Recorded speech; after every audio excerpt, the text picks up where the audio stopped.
Јас ви кажав и ќе го искористам уште ова време од една минута. Моето гледиште е тоа. Дали е срамота, дали има турчин, ром, србин, бошњак во владата или не, е за мене помалку битно отколку тоа дали тие луѓе ќе си ја работат својата работа.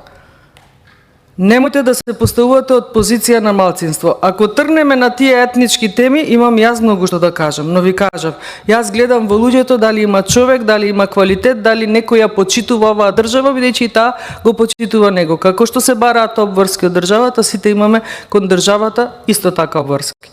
Да гледаме дали е човекот успешен, дали може да се сноси со задачите кои што му се довериле и не.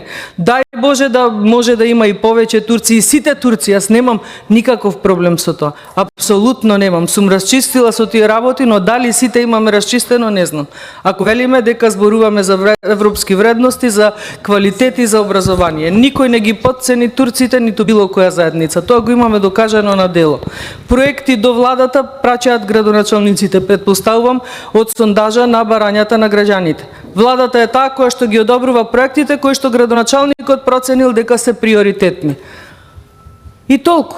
Градоначалникот дали ве прашал вас, мене, Бојан или не знам кој, тој ќе одиме кај него, ќе го прашам. А дека се може одеднаш да реши оваа влада и било која друга одеднаш, се што не било решено, не е изводливо, но чекор по чекор да. Колку милиони евра имаше првиот проект, ќе има уште, ќе има можеби ден кога ќе достигнеме да има повеќе пари отколку што ќе има потреба за реализација на проекти. Благодарам.